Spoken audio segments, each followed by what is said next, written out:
Retour sur le plateau de Regards croisés depuis quelques temps. Sur ce plateau, Credo Tété, il est le directeur de publication du journal Le Médium. Adama Djournou, journaliste Vision d'Afrique. Et puis sur le même plateau, Rodrigue Arrigo, il est correspondant à Radio Canal K Suisse. On était en Côte d'Ivoire. On parlait bien sûr de cet acquittement de Laurent Gbagbo et Charles Blé Goudé il y a quelques instants. Nous allons devoir mettre un point, monsieur, et passer à autre actualité. Il n'y a pas que ça en Afrique à l'heure actuelle. Il y a aussi à la RD Congo, contentieux électoral, le Conseil de sécurité s'en mêle. Finalement, qu'est-ce qui se passe, Rodrigue? Non, ce qui s'est toujours passé, c'est ça qui se passe. Tu sais, c'est un peu curieux tout ça, que la France, qui n'a pas été candidat aux élections en RD Congo, puisse créer un contentieux en allant saisir le Conseil de sécurité des Nations Unies. C'est un peu curieux. Cela démontre que c'est la France qui décide de qui doit être président en Afrique.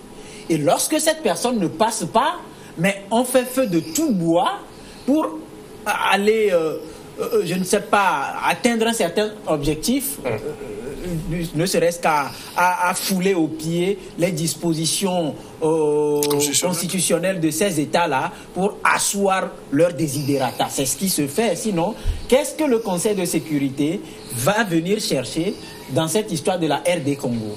Il y a d'abord la Cour constitutionnelle qui va faire son travail et à un moment donné, il faut peut-être aller encourager le fait que, quelque part, des acteurs, quand je parle de la Senko par exemple, qui dit clairement, au cours de sa sortie, que le travail n'a pas été bien fait au niveau de la CENI, c'est-à-dire remet en cause les résultats, tout en prenant acte de ces résultats, parce que la RD Congo revenait de très très loin. Et puis de l'autre côté, si on reste sur une certaine logique défendue par Fayoulou, qui pense, ou qui le dit clairement, que Joseph Kabila et Félix Tshisekedi ont eu un accord secret qui aurait contribué ou amené la CENI à le proclamer vainqueur, on peut quelque part dire que c'est c'est un certain Joseph Kabila qui a compris le jeu de la mafia internationale et qui s'est dit, dans ce cas-là, il faut choisir le moindre mal ou damer les pions à ceux-là qui ont voulu imposer un président. Parce que Fayoulou a été choisi en présence également de Félix Tshisekedi. C'était en Suisse, lui s'était réuni pour choisir un candidat unique. Et dès son retour au pays, quelques heures après, ça a changé. C'est-à-dire qu'il y a eu un déclic. Voilà, oui. Comme quoi, avant d'aller en Suisse, il n'y avait pas des militants. Parce que, oui, avant de les inviter en Suisse, ils savaient déjà ce qui allait être fait. Ça a été fait, il n'y a pas eu de réaction derrière, il fallait qu'ils reviennent avant. Mais tout ça aujourd'hui, comme on le dit, ça se rattache à l'autre premier sujet par rapport à la Côte d'Ivoire qui interpelle aujourd'hui les Africains à prendre leurs responsabilités, à accepter le partage, le savoir-vivre, le vivre en commun pour délivrer notre continent de la main de ces mafieux-là qui continuent de dicter la loi aux Africains que nous sommes à cause de la couleur peut-être de notre peau. Adama Djournou, on a vu le Quai d'Orsay français qui a dit qu'il ne reconnaît pas les chiffres qui ont été prononcés par la CENI, donnant la victoire à Tshisekedi. Quelques jours après, on saisit le conseil. Et puis finalement, on se demande de quelle manière, ou bien c'est quoi finalement ce que la France cherche dans cette affaire de la RD Congo quand on dit on a un président, celui qui a été reclassé en second rang, dit il faut que je passe maintenant au recours pour aller pas à pas. Finalement, on voit la France qui est vent debout et dit non, il faut qu'on aille beaucoup plus vite que ça. C'est vrai que l'imprudence de la France est à regretter, quand bien même que nous savions tous que c'est la formule, c'est ce qui se joue d'habitude aujourd'hui, et la RDC aujourd'hui est au centre carrément de toutes ces stratégies-là que nous connaissons, analogue un peu dans nos stratégies aussi politiques africaines. Mais ce que moi j'ai regretté dans tout ce qui s'est passé, c'est que c'est le travail inachevé de la Fondation 7 Egidio qui avait donc conduit tout ce qui s'est entremêlé pour arriver donc à un consensus ou du moins à un candidat unique au niveau de la RDC qui a été par après rejeté. Parce que quelque part, c'est vrai que je crois qu'il y avait des intérêts qui étaient trop mis par devant. Il y avait ce travail de leadership aussi qui a manqué à Tshisekedi, arrivé au pays, et qui a conduit à ce qu'on n'ait plus une candidature unie. Je vous ai dit en ce sens que le fait que disons comment on appelle, le Saint-Égidio qui avait conduit ce truc-là, normalement, après, disons, le fait que l'union n'est pas, ou le mariage n'est pas duré aussi longtemps, il fallait aussi, au vu de la tension qui régnait palpable au niveau de la RDC lorsque les candidatures s'étaient prononcées, il devait aussi revoir l'après, disons, l'après ou la crise post-électorale que nous sommes en train d'assister aujourd'hui au niveau de la RDC, et pouvoir encore reconvoquer quand même ces gens-là pour pouvoir, du moins si le mariage ne tenait pas pour longtemps, revoir l'après-élection pour que, disons, au niveau des accords qui ont été pris, malgré qu'il y a eu deux camps qui sont aujourd'hui opposés, on voit clairement que cette fondation met en porte-à-faux ou côte à côte ces deux alliés qui étaient donc prétendus être normalement ensemble.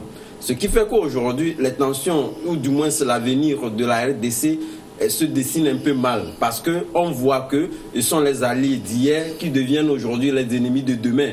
Et aujourd'hui, on voit, disons, le président sortant, Désiré Kabila, qui tire son épingle du jeu. Parce qu'il est toujours le maître de la situation. Et en mettant donc au coude les deux alliés d'hier. Ça fait que l'environnement aujourd'hui de la RDC risque d'être encore plus nuageux ou électrique après qu'on ait trouvé ou pas. Du moins, on sait que jamais en Afrique, à moins qu'on nous prouve le contraire, il n'y a jamais eu des résultats provisoires qui doivent forcément être avalisés par la Cour constitutionnelle. C'est vrai que cette Cour-là aujourd'hui a dit, au vu des recours, qui dira la vérité, mais on sait toujours que Tshisekedi, qui est prononcé provisoirement comme président élu de cette République-là, ne deviendra pas perdant.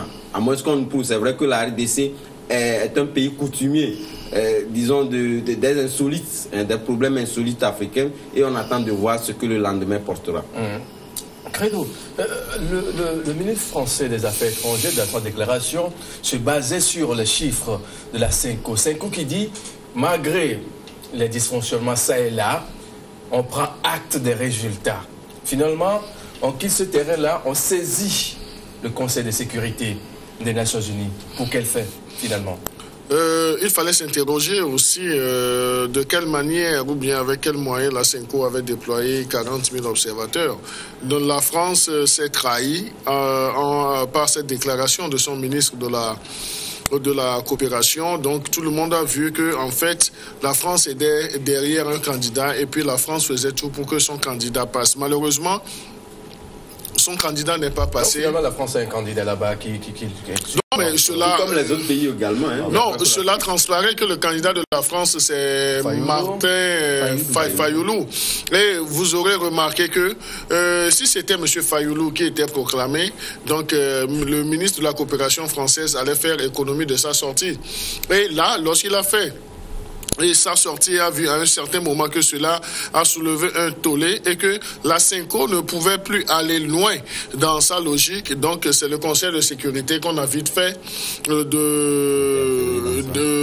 saisir afin que le Conseil de sécurité puisse trouver une solution. Donc je crois, au-delà de l'ingérence, c'est une maladresse même de la France que de se comporter ainsi. Donc ça repose le problème. Est-ce que nos pays africains sont réellement libres? Est-ce que c'est la France qui établit? On a vu les gilets jaunes depuis quelque temps. Personne ne s'y mêle en Afrique. Personne ne s'y mêle. Donc je crois que la France aussi devait rester en dehors de la politique politicienne pour ne pas prêter le flanc à toutes les critiques. Et aujourd'hui, même si il y a un dénouement, donc l'histoire aura retenu que la France avait son candidat et la France faisait tout parce que son candidat n'est pas passé. Donc la France a qualifié tout le processus de tous les noms d'oiseaux et autres là. Même en saisissant le Conseil de sécurité, ce n'est pas sûr qu'on puisse donner gain de cause au candidat Fayoulou. Parce que dans une autre certaine mesure, nous parlions de l'expérience du cas ivoirien. Donc c'est le même scénario.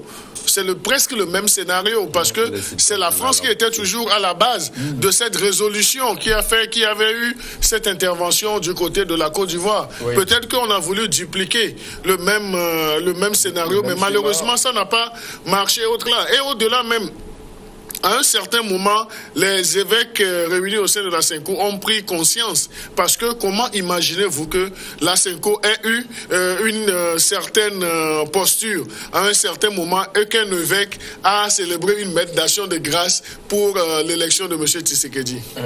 Pourquoi le choix de Tshisekedi gêne autant? Non, au fait... c'est parce qu'on reproche à Tshisekedi une certaine alliance ou un certain deal avec Joseph Kabila qu'on voulait enlever. C'est vrai qu'il devait partir parce que l'obsession du pouvoir, ça doit s'arrêter. C'est une maladie grave qui décime l'Afrique, ça doit s'arrêter. Il devrait partir, mais vu qu'il ne voulait pas partir, quand on prend le parcours, tout le processus qui a conduit à l'élection d'Étienne Tshisekedi, on comprend que c'est une balle de ping-pong que Joseph Kabila lançait avec de multiples reports, des arguments donnés et tout. Quand on trouve une date, il y a une attaque qui vient, on dit voilà, si je quitte, le pays va sombrer, ainsi de suite et tout. Mais à un moment donné, il y a l'Église qui a mis une certaine pression et finalement, ça a amené à maintenir cette date pour les élections. Alors, si on reste jusque-là dans cette logique, on se dit que ce sera un jet franc et que le meilleur va gagner.